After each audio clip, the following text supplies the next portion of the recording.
জিলহজের প্রথম 10 দিনের আমল, ইবাদত, নেকামল, ভালো কাজ, এটা আল্লাহর কাছে এত প্রিয়, অন্য কোন সময়ের আমল ইবাদত, অন্য কোন দিনের আমল ইবাদত আল্লাহর কাছে এত প্রিয় না। জিলহজের প্রথম দশকের এত মর্যাদা কেন বেশি ভাই? ইসলামের যে মৌলিক ইবাদত গুলো আছে প্রায় সব মেইন সব ইবাদত গুলোর সমাহার এই দশকে আপনি খুঁজে পাবেন, এমনকি রমজানেও পাবেন না সব। এই দশক যে মর্যাদার দশক যায়, ফজিলতের দশক যায়, ইবাদতের দশক যায়, জিকিরের দশক যায়, তাকবীরের দশক যায়, নফল রোজার দশক যায়, ধারণাই নাই আমাদের। কি করব আমরা কোরআন এবং হাদিসের আলোকে 11টি আমলের কথা বলতে পারি। এই 11টি আমল এই দশকের জন্য খাস, স্পেশাল। নাম্বার 1 নম্বর এই দশকের আমল হলো বেশি বেশি আল্লাহর জিকির করা। কি করা? বেশি বেশি আল্লাহ জিকির করা। কারণ কোরআনে কারিমে সূরা তাওবাতে আল্লাহ রাব্বুল আলামিন এই দশককে ইঙ্গিত করে বলেছেন যে তোমরা আল্লাহ তাআলার জিকির করো ফি আইয়ামিন মাদুদাত, নির্দিষ্ট দিনসমূহে, নির্ধারিত দিনগুলোতে তোমরা আল্লাহর জিকিরে মাশগুল থাকো। এখানে আল্লাহর জিকির যে নির্দিষ্ট দিনগুলোতে রাখার কথা বলা হয়েছে, সেই আয়াতের ব্যাখ্যা আবার তাফসীর ইবনে কাসিরে এবং ইবনে আব্বাস রাদিয়াল্লাহু আনহু সহ আরো অন্যান্য মুফাসসিরদের থেকে বর্ণিত হয়েছে যে নির্দিষ্ট দিন বলতে জিলহজের প্রথম 10 দিনকে আল্লাহ তাআলা মিন করেছেন। এই 10 দিনই তোমরা আল্লাহর জিকিরে বেশি বেশি করে আল্লাহ তাআলার জিকির করো। তাহলে জিকির শুধু না, পরিমাণে বাড়িয়ে বাড়িয়ে বেশি বেশি পরিমাণে জিকির করতে হবে। এই দশকে আল্লাহ তাআলার স্মরণ অন্তরে হবে, মুখে আল্লাহ তাআলার জিকির চলবে, কাজের মাধ্যমে জিকিরের আমল চলবে, অন্তরের স্মরণের মাধ্যমে, মুখে জিকিরের মাধ্যমে। কোরআনের তেলাওয়াত একটা জিকির, তাসবিহ গুলো একটা জিকির, তাহমিদ আল্লাহর প্রশংসা একটা জিকির, এরকম যত জিকির আছে এই দশক হলো জিকিরের দশক। সবচেয়ে বেশি জিকির চলবে। সবচেয়ে বেশি কি চলবে? জিকির চলবে। দ্বিতীয়ত যে আমলটি চলবে তা হলো যে কোনো নেক আমল। কারণ একটু আগে আমরা হাদিস শুনলাম যে নবী করিম সাল্লাল্লাহু আলাইহি ওয়াসাল্লাম বলেছেন মা মিন আইয়ামিন আল আমালুস সালিহু ফিহিন্না আহাব্বু ইলাল্লাহ মিন হাযিহিল আইয়াম। এই জিলহজের 10 দিনের চাইতে অন্য কোন দিনের নেক আমল আল্লাহর কাছে বেশি প্রিয় না। মাস হিসাবে রমাদান সবচেয়ে সেরা, আর দিন হিসেবে খুচরা দিনগুলোর মধ্যে রমজানের বাইরে সবচেয়ে সেরা কোনটা? জিলহজের প্রথম দশক। রমজানের পরে মর্যাদার বিচারে সবচেয়ে বেশি মর্যাদাপূর্ণ দশক হলো এই দশক। এই জন্য এই দশকে আমল করলে আল্লাহর কাছে এত প্রিয় যে অন্য কোনো সময়ের আমল আল্লাহর কাছে এত প্রিয় না। এই জন্য এই দশকের দ্বিতীয় আমল হলো বেশি বেশি নেক আমল করা। বেশি বেশি কি করা? নেক আমল করা। রুটিন যে কাজগুলো আছে সেগুলো বিশেষ ইহতিমামের সাথে করা। অন্য সময় আপনি নামাজের টুকটাক গাফলতি করেন, কিন্তু এই দশকে মোটেই করবেন না। অন্য দশকে আপনার ফজরের জামাত একটু মিস হয়, এই দশক মোটেই করবেন না। আগে থেকে ইহতিমাম থাকবে যে এই দশক কোনোভাবে ইবাদত থেকে আমি যেন দূরে না থাকি। আল্লাহ তাআলা আমাদের সবাইকে আমলের তৌফিক দান করুন। তাহলে 2 নম্বর আমল হলো বেশি বেশি নেক আমল করা এই দশকে। রুটিন নেক আমলগুলো যেগুলো সবসময় করতে হয় এগুলোকে বিশেষ ইহতিমামের সাথে করা, আর আরো নফল আমল বাড়িয়ে বাড়িয়ে করা। আপনি অন্য সময় কোরআন তেলাওয়াত খুব বেশি করতে পারেন না, এই দশকে কোনো অবস্থাতে ছাড়বেন না। অন্য সময় তাসবিহ তেলাওয়াত খুব বেশি হয় না, এই দশকে কোনো অবস্থায় ছাড়বেন না। অন্য সময় নামাজে খুব বেশি খুশু ধরে রাখতে পারেন না, এই দশকে চ্যালেঞ্জ থাকবে যে ধীরস্থিরতার সাথে মনোযোগের সাথে নামাজ পড়ব। এভাবে নেক আমলের কসরত করতে থাকবেন আল্লাহর প্রিয় পাত্র হওয়ার পথে। আমরা এগিয়ে যেতে চাইলে এই দশক, এই 10টা দিন আমাদের জন্য বিরাট বড় একটা সুযোগ। আল্লাহ আমাদের সবাইকে তৌফিক দান করুন। 3 নম্বর, এই দশকের করণীয় হলো সকল গুনাহ থেকে অন্য সময়ের চাইতে এই সময়টাতে বেঁচে থাকার জন্য বেশি সচেষ্ট থাকা। গুনাহ তো 12 মাসই আমরা করব না, কিন্তু এই দশক গুনাহ না করার ব্যাপারে চেষ্টাটা একটু বেশি থাকবে। কারণ আপনারা সূরা তাওবার একটা আয়াত শুনেছেন, আল্লাহ রাব্বুল আলামিন সম্মানিত 4 মাসের আলোচনা করে বলেছেন যালিকাদ দীনুল কাইয়্যিম ফালা তাযলিমু ফিহিন্না আনফুসাকুম। এই সম্মানিত মাসগুলোতে তোমরা নিজের প্রতি নিজে অবিচার করিও না। ভাইরা আমার, তার মানে যে সময়টাতে আল্লাহর নৈকট্য লাভের সুযোগ, ওই সময়টাতে যদি কেউ পাপাচারে লিপ্ত হয়, এর চেয়ে পাপিষ্ঠ আর কে আছে? এই জন্য আল্লাহ রাব্বুল আলামিন আমাদেরকে দরদের সাথে বলছেন, ভাষা খেয়াল করেন, ফালা তাযলিমু ফিহিন্না আনফুসাকুম, তোমরা নিজের পায়ে নিজে কুঠারাঘাত করিও না। এই 10 দিন না, শুধুমাত্র এই পুরো সম্মানিত 4 মাস, সম্মানিত 4 মাসের ভিতরে টানা 3টা মাস চলছে, জিলকদ, জিলহজ, মুহররম, আর একটা হলো রজব মাস, রমজান আগের মাস। তাহলে সম্মানিত 4 মাসের মধ্যে এই 10টা দিন আবার বিশেষ মর্যাদাবান। অতএব এই আয়াতটা এখানে আরো বেশি ফিট হবে, অর্থাৎ পাপাচার থেকে বাঁচার জন্য আলাদা কসরত থাকবে। অন্য সময় আমি গুনাহের কাজ করলেও এই দশকে কোনো অবস্থাতে আল্লাহর নাফরমানি করব না। আল্লাহ আমাদের সবাইকে বেঁচে থাকার তৌফিক দান করুন। ভাইরা আমার, তাহলে 3 নম্বর আমল আমরা পেয়ে গেলাম। 4 নম্বর আমল হলো যাদেরকে আল্লাহ তাআলা সামর্থ্য দিয়েছেন তারা হজ করবেন। এই দশক হজের আমলের মাস, আমলের দশক, এই দশকেই তো হজ হবে। অতএব যাদের তৌফিক দিয়েছেন আল্লাহ তাআলা, তারা কি করবেন? হজ করবেন। এটা এই দশকের আমল। এটা হলো 4 নম্বর আমল। 5 নম্বর আমল হলো যাদেরকে আল্লাহ সামর্থ্য দিয়েছেন তারা এই দশকে কোরবানি করবেন। কারণ কোরবানি এমন একটা আমল, নবী করিম সাল্লাল্লাহু আলাইহি সাল্লাম মদিনা হিজরত করেছেন, এরপর থেকে প্রতি বছরে তিনি কি করেছেন? কোরবানি করেছেন। আল্লাহ নির্দেশ করেছেন, ফাসাল্লি লিরাব্বিকা ওয়ানহার, তুমি তোমার রবের নির্দেশ পালনার্থে নামাজ আদায় করো এবং কোরবানি করো। এই জন্য ঈদুল আজহা অর্থাৎ এই জিলহজের প্রথম দশকের শেষ দিন অর্থাৎ 10ম দিনে কোরবানির আমলটা করা, এটা যাদের সামর্থ্য আছে তাদের জন্য প্রযোজ্য। এই দশকের একটা আমল হলো কি করা? কোরবানি করা। কয়টা আমল গেল? 5টা। 6 নম্বর হলো যাদের কোরবানি করার ইচ্ছা আছে তারা জিলহজের চাঁদ ওঠার আগে আগে জিলকদ মাসের শেষ দিনের মধ্যে তাদের হাতের নখ, চুল, গোঁফ, অবাঞ্ছিত লোম এগুলো সব কেটে পরিষ্কার করে ফেলবেন এবং এই দশক আর সেগুলোতে হাত দিবেন না। কোরবানি করে তারপরে সেগুলো পরিষ্কার করতে চাইলে করবেন, এই দশকে আর হাত দিবেন না। নবী সাল্লাল্লাহু আলাইহি সাল্লাম বলেছেন, মান আরাদা আন ইউদাহিয়া ফালা ইয়াখুয মিন শা'রিহি ওয়া আযফারিহি শাইআ, যে ব্যক্তি কোরবানি করার ইরাদা করেছে, নিয়ত করেছে, সেজন্য তার চুল, নখ এগুলো না কাটে ওই 10 দিন। জিলহজের চাঁদ উঠছে আর কাটবেন না, চাঁদ ওঠার আগে আগে কেটে ফেলবেন এবং কোরবানির পরে যায় কাটবেন, এই 10 দিন বিরত থাকবেন। তবে অন্য আরো বিভিন্ন রেওয়ায়াত থেকে, বর্ণনা থেকে বোঝা যায় যে এই আমলটা শুধু যিনি কোরবানি করবেন তিনি নন, যিনি কোরবানি করবেন না, কোরবানি করার সামর্থ্য নাই, তিনি এই আমল করতে পারেন, তাহলে আল্লাহ তাআলা তাকে কোরবানি করার সওয়াব দান করবেন। এমনকি কোন সালাফ, কোন সাহাবী থেকে এই আমলও বর্ণিত আছে যে বাসার বাচ্চা কাচ্চা যারা আছে তাদেরকেও এই দশকে চুল, নখ ইত্যাদি কাটতে নিষেধ করেছেন। তাহলে চুল, নখ ইত্যাদি কাটা থেকে বিরত থাকা এই 10 দিন, আগে কাটা এবং পরে কাটা, এই 10 দিন না কাটাকাটি না করা, এটা একটা মুস্তাহাব আমল। এবং প্রায় সব ফুকাহায়ে কেরাম এই ব্যাপারে একমত হয়েছে। মাওসুআ ফিকহিয়া কুয়েতিয়ার মধ্যে লেখা হয়েছে যে ইত্তাফাকাল ফুকাহা, সব ফকিহগণ প্রায় একমত যে এই দশকে যিনি কোরবানি করবেন তিনি তো বটেই, কোরবানি যিনি করবেন না তাদের তরফ থেকেও চুল, নখ এগুলা কাটা থেকে বিরত থাকা মুস্তাহাব। তাহলে 6 নম্বর আমল গেল চুল, নখ ইত্যাদি দশক না কেটে থাকা। 7 নম্বর আমল হলো এই দশকে বেশি বেশি তাকবীর পাঠ করা। এটা তাকবীরে মুতলাক বলা হয়, সাধারণ তাকবীর। আল্লাহু আকবার, আল্লাহু আকবার, লা ইলাহা ইল্লাল্লাহু, আল্লাহু আকবার, আল্লাহু আকবার ওয়া লিল্লাহিল হামদ। এই তাকবীরটা হলো মিন শাআইরিল ইসলাম, এটাকে আমরা করতে পারি। ইসলামের যে নিদর্শনগুলো আছে সেগুলোর মতো করে এই তাকবীরটা আমরা পাঠ করব। এমন ভাবে পাঠ করব যে অলিতে গলিতে, রাস্তাঘাটে সব জায়গায় তাকবীরের ধ্বনি চলতে থাকবে, কারণ ডিস্টার্ব করে না, মৃদু কণ্ঠে সব জায়গায় গুনগুনিয়ে আমাদের মুখ থেকে তাকবীর চলবে। আপনারা অনেকে হয়তো শুনে থাকবেন সাহাবায়ে কেরাম রিদওয়ানুল্লাহি তাআলা আজমাইনের মধ্যে থেকে কেউ কেউ, আবু হুরায়রা রাদিয়াল্লাহু তাআলা আনহু, আরো কোন সাহাবীর আমল বর্ণিত আছে যে জিলহজের প্রথম দশক শুরু হলে তারা বাজারে চলে যেতেন। বাজারে কেন যেতেন ভাই?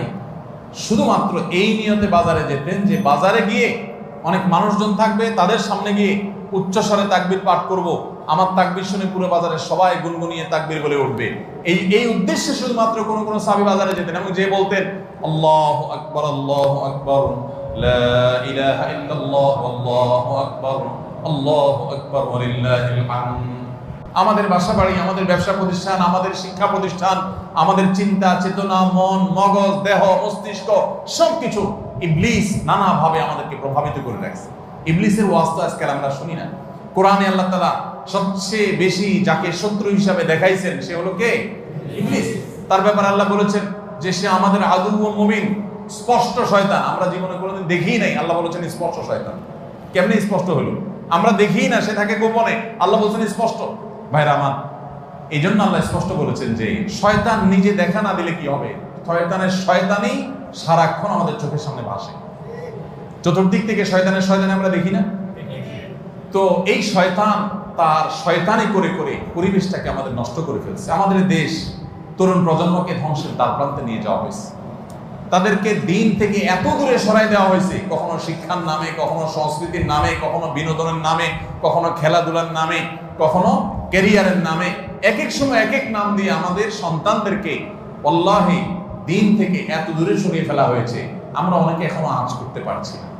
ভয়াবহতা কোথায় গিয়ে ঠেকেছে অনেকে অনুমান করতে পারছি না। সমাজ থেকে শয়তানের এই সমস্ত শয়তানের প্রভাব দূর করবার জন্য জিলহজের প্রথম দশকে অলিতে গলিতে রাস্তাঘাটে বাসা বাড়িতে ব্যবসা প্রতিষ্ঠানে সব জায়গায় তাকবীর ধ্বনি উচ্চারিত করতে থাকেন। এই তাকবীর ধ্বনি নীরবে না, সশব্দে, সশব্দে বলতে মানুষকে ডিস্টার্ব করে না, যতটুকু মানুষ সহনীয় হয় মৃদু কণ্ঠে এই তাকবীর গুনগুনিয়ে আমরা গাইতে থাকবো, আওয়াজ করে করে বলতে থাকবো, সর্বত্র এটি ধ্বনিত হতে থাকবে। এই আন্দোলনটা আমার প্রত্যেকটা একটু করতে হবে। রাজি আছি তো ইনশাআল্লাহ? ভাইরা আমার, বাজারে গিয়ে, চায়ের দোকানে, মাছের বাজারে বা খুব জমজমাট বাজারে গিয়ে যদি আপনি হঠাৎ করে তাকবীর দিয়ে উঠেন, আল্লাহু আকবার, আল্লাহু আকবার, লা ইলাহা ইল্লাল্লাহ, আল্লাহু আকবার, আল্লাহু আকবার, ওয়ালিল্লাহিল হামদ, কত মধুর কণ্ঠে এই তাকবীর পাঠ করা যায়।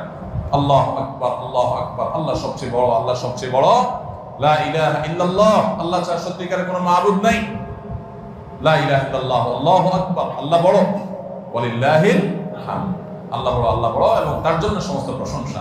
ভাইরা আমার, আল্লাহর বড়ত্ব এটা বলতে গিয়ে আজকাল আমাদের অনেকের হেজিটেশন হয়, আমাদের অনেকের মধ্যে ইতস্তত বোধ হয় যে মানুষের সামনে যায় বলবো, একা একা বলি ঠিক আছে, মানুষের সামনে আবার বলবো কেমন লাগে। এগুলো আমাদের ইমানের দুর্বলতার দলিল। আমার আল্লাহর বড়ত্ব বর্ণনা করতে আমার মধ্যে ইতস্তত বোধ যদি হয়, তো আমার যদি নিমুখ হারাম আর কে আছে আল্লাহর জমিনে? আমি কত আল্লাহ নিমুখ হারাম যে আমি সারাদিন আল্লাহ নিয়ামতের ভিতরে ডুবে আছি, আল্লাহর বড়ত্বটা জোরে বললে কে কি মনে করবে, আমি এই চিন্তা করছি। তো আমরা ইনশাআল্লাহ এই অচল আয়তন ভাঙবো তো, আমরা ইনশাআল্লাহ এই হীনমন্যতা, এই ইতস্ততা দূর করবো তো ইনশাআল্লাহ। ভাইরা আমার, টার্গেট করে করে বাসায় যাওয়ার সময় মোবাইলে অ্যালার্ম দিয়ে দিই, লিখে লিখে রিমাইন্ড করে করে তারপরে আমল করবো, মনে থাকবে তো ইনশাআল্লাহ। যেখানে মানুষ আছে একটু জোরে জোরে তাকবীর পাঠ করবো, বাসায় ঢোকার সময় জোরে জোরে পড়তে পড়তে ঢুকবেন যাতে বাসার সবাই তাকবীর দিয়ে উঠে। হঠাৎ মনে হবে একটু জোরে জোরে করবেন যাতে সবাই তাকবীর দিয়ে উঠে। পুরো পরিবেশটাকে সেভাবে করবেন। আমি আমার বাসায় এই দশক আসলে সাধারণত মৃদু কণ্ঠে ভলিউমের সবসময় তাকবীরটা চালু করে রাখি যাতে সবাই মনে হয়। অফিসে কম্পিউটারে এটাকে মৃদু কণ্ঠে চালু করে রাখি, অন্যান্য কাজ করতে থাকে, এই আওয়াজ চলতে থাকে যাতে করে যে আসে সে দেখে তার মনে হয় সে আমলটা করতে পারে। আমরা এই আমলটা চিন্তা করবো তো ইনশাআল্লাহ। যদি আপনি বাজারে গিয়ে তাকবীর বলেন, আমাদের সমাজের যে অবস্থা, যে অবক্ষয়, দ্বীনি চেতনা দিন দিন যেভাবে হারিয়ে গেছে, আপনার তাকবীর শুনে হয়তো অনেকে হাসবে। হঠাৎ করে যখন বাজারে গিয়ে তাকবীর দিবেন জোরে জোরে বলবে, ব্যাপার কি? কেউ কেউ হয়তো ইশারা করতে, মাথায় হয়তো কোনো সমস্যা আছে, এরকম হতে পারে। হতে পারে কি পারে না? কেন হতে পারে? কারণ সব গাফেলদের মধ্যে একজন জাকের আসছে, সব গাফেলদের মধ্যে একজন জাকের আসছে। যেখানে সবাই গাফলতিতে নিমজ্জিত, সেখানে একজন জিকিরকারী আসছে। এজন্য ওই গাফেলদের মধ্যে জিকিরকারী, একজন জিকিরকারী ব্যক্তিকে মনে হয় পাগল, অথবা তাকে বলা হয় যে আননোন। অথচ হওয়া দরকার ছিল মুসলমানদের সমাজে সবাই জাকের, এক দুজন গাফেল, আর আমরা সবাই হয়ে গেছি গাফেল। এই জন্য একজন জিকিরকারী হলে তাকে মানুষ কি করে? উপহাস করে, পাগল মনে করে। ওই যে কোন দেশে নাকি রাজাকে ভবিষ্যৎবাণী করা হয়েছে যে রাজা সাহেব পাগলা পানি আসতেছে, পাগলা পানি, বন্যার পানিতে যে পানি আসবে এটাতে সব জায়গায় ছড়ায় যাবে, এটা পাগলা পানি, দেশে আর কোনো পানি থাকবে না, এই পানি সবাই খাইতে বাধ্য হবে। আর এই পানি পাগলা পানি নাম এই জন্য দেওয়া হয়েছে, এই পানি যে খাবে সে পাগল হয়ে যাবে। রাজা সাহেব এই ভবিষ্যৎবাণী শুনে পরামর্শ করতেছেন সব মন্ত্রীদের সাথে যে কি করা যায়। দেশের সব মানুষ পাগল হয়ে গেলেও আমার তো অন্তত ভালো থাকতে হবে, আমি পাগল হয়ে গেলে দেশ চলবে কেন? তো সবাই বলতে দিচ্ছে, রাজা সাহেব এক কাজ করেন, তাহলে আপনার রাজ বাড়িতে বেশি করে পানি স্টক করে রাখেন, যে পাগলা পানি যখন আসবে, সাধারণ পানি যখন থাকবে না, ট্যাঙ্কিতে আপনার বাসায় পর্যাপ্ত পানি থাকবে, 1-2 মাস চলবে। তো অন্তত আপনি ওই পানিগুলো খাইয়া ভালো থাকলেন, জনগণ সব পাগল হয়ে গেল, আপনি একটু সামলালেন। তো বুদ্ধি অনুযায়ী রাজা সাহেব সব পানির ব্যবস্থা রাখছে এবং বিরাট পানির ট্যাঙ্কি ভরে ফেলছে। ভরার পর এবার সেই পানির ট্যাঙ্কির পানি রাজা সাহেব এবং তার ফ্যামিলির লোকজন খাইছে, এবং যথারীতি জনগণ ওই পাগলা পানি খায়া সব পাগল হয়ে গেছে। আর পাগল হয়ে সব কাপড় চোপড় খুলে ফেলছে।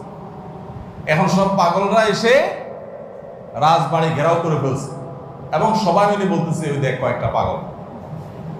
কারণ এগুলোর পরনে কাপড় আছে, এগুলো মাথা নষ্ট হয়ে গেছে, এটা পরনে কাপড় পরে রয়েছে কেন? এবার রাজা সাহেব সবার সাথে পরামর্শ করতেছে পরিবার সদস্যদের সাথে যে আমাদের কি করা এখন। সবাই যে আমাদেরকে পাগল বলা শুরু করছে, যদি পাগল বলে মাইদুর দেওয়া শুরু করে দেয় কি করা যাবে। তখন এবার সবাই বুদ্ধি করলো পরিবারের লোকেরা যে তাহলে এক কাজ করা যাক, যে সমাজে সব পাগল থাকে সেখানে আসলে সুস্থ থাকাটা দোষের, আমরাও চলেন পাগলা পানি খায় পাগল হয়ে যাই। এবার তারাও পাগলা খানি খায় পাগল হয়ে গেছে, এবার পাগলে পাগলে মিলছে, আর অসুবিধা হয়নি। এই সমস্ত গল্প হয়তো এর কোনো বাস্তবতা নাই, কিন্তু এই গল্প বলার উদ্দেশ্য হলো যে যেই সমাজে মানুষ সব গাফেল হয়ে যায়, ফাসেকের পরিমাণ বেশি হয়ে যায়, সেই সমাজে একজন বাজারে গিয়ে যখন আল্লাহু আকবার তাকবীর ধ্বনি দিবে, তখন তাকে কিছু লোক পাগল বলাটা সমাজের মানুষের পাগল হওয়ার দলিল। পাগল হওয়া বলতে ফাসেক হয়ে যাওয়া, আল্লাহর জিকির থেকে দূরে সরে যাওয়ার দলিল। কেন বাজারে যায় যদি কেউ একটু গেয়ে উঠে, মনের সুখে কোনো একটা গান গেয়ে উঠে, তাকে তো কেউ অসুস্থ মনে করে না। তাহলে জিকির ক্ষেত্রে এরকম কেন হয়? আপনি যদি বাসে উঠে বলেন আল্লাহু আকবার লা ইলাহা ইল্লাল্লাহ আল্লাহু আকবার ওয়ালিল্লাহিল হামদ, প্রথম কারোর কাছে আমিজি লাগতে পারে। উঠার পর যদি আরেকজন পড়েন, বলবে যে ভাই হাতে কোনো ব্যাগ ট্যাগ তো দেখা যাচ্ছে না, কিছু বেচবে নাকি, অকার টকার নেই কোনো। আপনি যদি যখন সুন্দর করে, যারা অবাক হয়ে তাকাবে তাদের যদি বলেন ভাই এই দশকে আমাদের নবীজি বেশি বেশি করে উচ্চস্বরে তাকবীর পাঠ করতে বলেছেন, আপনারা তো সবাই মুসলমান, আপনাদের সবাইকে স্মরণ করানোর জন্য আমি জোরে জোরে করছি, আপনারা কেউ মনে কিছু নিয়েন না, বাস আলহামদুলিল্লাহ, তাইলে কেচ্ছা কত। তো আমরা এই আমলটা করবো তো ইনশাআল্লাহ। কঠিন আমল, কিন্তু এটাকে জিন্দা করতে পারলে সমাজে সর্বত্র যখন তাকবীরের ধ্বনি ভাসতে থাকবে শয়তান পালা যাবে ইনশাআল্লাহ সমাজ থেকে। ঘরে যখন সারাদিন তাকবীর ধ্বনি ভাসতে থাকবে শয়তান পালায় যাবে। আল্লাহ আমাদের সবাইকে আমলের তৌফিক দান করুন। জিলহজের প্রথম দশকে এই আমলটা সম্পর্কে নবী করিম সাল্লাল্লাহু আলাইহি ওয়াসাল্লামের ভাষ্য খেয়াল করেন। তিনি বলেছেন ফাকফিরু ফীহিন্না মিনাত তাকবীরি ওয়াত তাহলিলি ওয়াত তাহমিদ। জিলহজের প্রথম দশক যখন শুরু হয়, তোমরা বেশি বেশি করে তাকবীর পড়ো, বেশি বেশি করে তাহমিদ পড়ো, বেশি বেশি করে তাহলিল পড়ো, অর্থাৎ আল্লাহু আকবার লা ইলাহা ইল্লাল্লাহ আল্লাহু আকবার লিল্লাহিল হামদ, এটা বেশি বেশি করে পাঠ করো, নবী সাল্লাল্লাহু আলাইহি ওয়াসাল্লাম নির্দেশ করেছেন। তাহলে কয় নম্বর আমল গেল?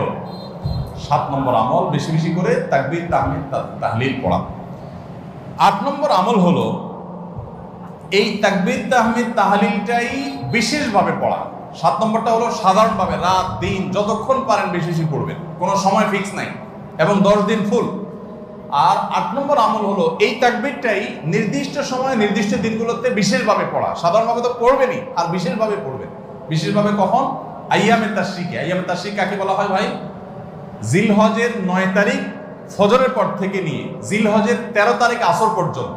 জিলহজের 9 তারিখ ফজর থেকে নিয়ে জিলহজের 13 তারিখ আসর পর্যন্ত প্রত্যেক নামাজের পর সবাই যার যার জায়গা, পুরুষরা সরবে আর মা বোনরা বাসা বাড়িতে নীরবে তারা তাকবীর পাঠ করবেন। আল্লাহু আকবার লা ইলাহা ইল্লাল্লাহ আল্লাহু আকবার ওয়ালিল্লাহিল হামদ। প্রত্যেক নামাজের পরে একা একা পড়েন আর জামাতে পড়েন, সর্বাবস্থায়। জামাতে পড়লে ইমামের সাথে তাল মিলায় পড়তে হবে জরুরি না, প্রত্যেকে যার যারটা শেষে পড়বেন। মনে থাকবে তো ইনশাআল্লাহ। তাহলে 8 নম্বর আমল হলো আইয়ামে তাশরিক, অর্থাৎ জিলহজের 9 তারিখ থেকে 13 তারিখ পর্যন্ত প্রত্যেক নামাজের পরে তাকবীরগুলো জোরে জোরে পাঠ করতে থাকবো ইনশাআল্লাহ। 9 নম্বর আমল হলো জিলহজের 1 তারিখ থেকে 9 তারিখ পর্যন্ত এই 9 দিনই নফল রোজা রাখা। এই 9 দিনই নফল রোজা রাখা। এই 9 দিন নফল রোজা রাখা সম্পর্কিত একটা হাদিস পাওয়া যায়, এবং এই 9 দিনের নফল আমল সম্পর্কে মওসুআ ফিকহিয়া কুয়েত থেকে প্রকাশিত ফিকহ বিশ্বকোষ, সেখানে বর্তমান সময়ের সবচাইতে অথেন্টিক ফতোয়ার কিতাবগুলোর মধ্যে থেকে, প্রসিদ্ধ কিতাবগুলো থেকে একটা, ফতোয়ার কিতাবগুলো থেকে মওসুআ ফিকহিয়া কুয়েতিয়া, সেখানে লেখা হয়েছে যে ইত্তাফাকাল ফুকাহা, সমস্ত ফকিহগণ এবারে একমত যে জিলহজের প্রথম তারিখ থেকে 9 তারিখ পর্যন্ত এই 9 দিনই রোজা রাখা মুস্তাহাব। এই 9 দিন রোজা রাখা মুস্তাহাব। বিভিন্ন বর্ণনায় এটি প্রমাণিত হয়, যদি সে বর্ণনাগুলো কোনো সনদি মুহাদ্দিসরা কেউ আপত্তি তুলেছেন, কিন্তু ফুকাহা একরাম এ ব্যাপারে রেকমেন্ড করেছেন যে এই 9 দিন রোজা রাখা মুস্তাহাব। যেহেতু জিলহজের প্রথম 10 দিনের পুরো 10 দিনই ইবাদত আল্লাহর কাছে প্রিয়, অতএব নফল আমল, রোজাও একটা নফল আমল, সেই হিসাবে রোজাটা অটোমেটিকও চলে আসে। এজন্য 9 নম্বর আমল হলো জিলহজের 1 থেকে 9 তারিখ পর্যন্ত এই দিনগুলো কি করা? রোজা রাখা। 10 নম্বর আমল হলো স্পেশালি বিশেষভাবে আরাফার দিনে অর্থাৎ জিলহজের 9 তারিখে রোজা রাখা। জিলহজের 9 তারিখে কি করা? রোজা রাখা।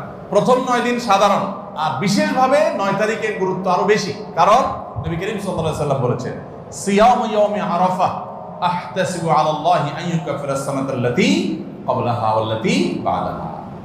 আরাফাত দিনের রোজা অর্থাৎ জিলহজের 9 তারিখের রোজা, এই রোজা সম্পর্কে আল্লাহর কাছে আমার ধারণা, আল্লাহর প্রতি নবী সাল্লাল্লাহু আলাইহি ওয়াসাল্লাম বলছেন যে আমার ধারণা যে এই রোজার বিনিময়ে আল্লাহ তাআলা 1 বছর পূর্বের আর 1 বছর পরের অর্থাৎ আগামী 1 বছর এবং গত 1 বছরের গুনাহ আল্লাহ তাআলা মাফ করে দিবেন। আমরা এই পর্যন্ত যত ফজিলতের কথা শুনেছি, পিছনে গুনাহ মাফ করে দিবেন, গত 1 বছর গুনাহ মাফ করে দিবেন, সারাদিন গুনাহ মাফ করে দেওয়া হবে, এরকম বিভিন্ন হাদিস আমরা শুনেছি।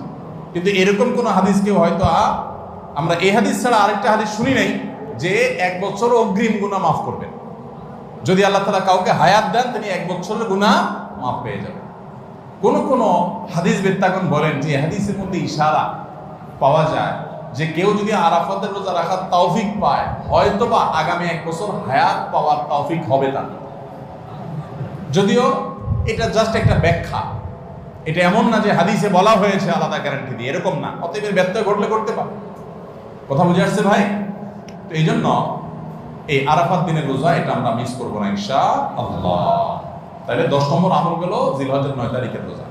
11 নম্বর আমল হলো ঈদুল আজহার সমস্ত সুন্নাতগুলো আমল করা। ঈদুল আজহার অনেকগুলো সুন্নাত আছে না, এই সুন্নাহগুলো সবগুলো আমল করা। ঈদুল আজহার যে সুন্নাহগুলো আমল সাধারণত হয় না, গোসল আমরা করি, সুগন্ধি আমরা ব্যবহার করি, আলহামদুলিল্লাহ, অন্য অনেক সুন্নাত আমরা আমল করি, কিন্তু যে সুন্নাতের আমল সাধারণত হয় না তার ভিতরে একটা হলো ফজরের নামাজ মহল্লার মসজিদে এসে পড়া, ভোর রাতে আগে আগে উঠা। অন্য সময়ের চাইতে ঈদের দিন ফজরের মুসল্লি আরো আমাদের মসজিদে কম থাকে, কারণ চাঁদ রাতে তামাশা করে বেড়ায়, ফজর নামাজ মিস হয়ে যায়। তো ইমানদার সেটা করতে পারেন না। ঈদের সুন্নাহটা বিশেষভাবে আদায় করার চেষ্টা করা দরকার, অর্থাৎ জামাতের সাথে ফজর নামাজ পড়া দরকার, আগে আগে উঠা দরকার। ঈদের দিনের সুন্নাতগুলোর মধ্যে থেকে একটা। আরেকটা সুন্নাত আমাদের অবহেলিত, আদায় হয় না, সেটা হলো ঈদুল আজহা হোক আর ঈদুল ফিতর হোক, ঈদের নামাজ মাঠে পড়ার চেষ্টা করা দরকার। কোথায়? মাঠে। মাঠ এখন কম, বিশেষ করে শহর এলাকাতে মাঠ একটু কম, কিন্তু যেগুলো আছে সেগুলো যদি সঠিকভাবে সবগুলোকে ব্যবহার করা হয় তাহলে অনেক জায়গায় সুন্নাহ জিন্দা হয়। আমরা ঈদের নামাজ মসজিদে পড়ি, কেন পড়ি? একটা অজুহাত দেই, মাঠ কম। এই অজুহাত সব ক্ষেত্রে গ্রহণযোগ্য না এবং সঠিক না। অনেক জায়গায় মাঠ থাকা সত্ত্বেও মানুষ মসজিদে নামাজ পড়ে, কারণ সব মহল্লার মানুষ আলাদা আলাদা নিজেরা একটু মাতবরি করতে চায়। আমরা আবার আরেক জায়গায় নামাজ পড়তে যাবো, আমাদের একটা বাঁকাবাতি থাকে। এই রোগ মসজিদে ঢুকে গেছে, মসজিদ কমিটির লোকদের মধ্যে রোগ ঢুকে গেছে। তারাই কোরবানি করতে রাজি না, যে আমরা এখানে জমাত করবো না, চল আমরা সবাই মিলে বড় একটা মাঠে করি। বড় মাঠে কয়েক মসজিদের মুসল্লিরা একসাথে নামাজ আদায় করার যে সৌন্দর্য আছে, এই সৌন্দর্য মসজিদের মধ্যে ঈদের নামাজ পড়ার মাধ্যমে নাই। এই জন্য ভাইরা মাঠে ঈদের নামাজ জিন্দা করার চেষ্টা করতে হবে ইনশাআল্লাহ।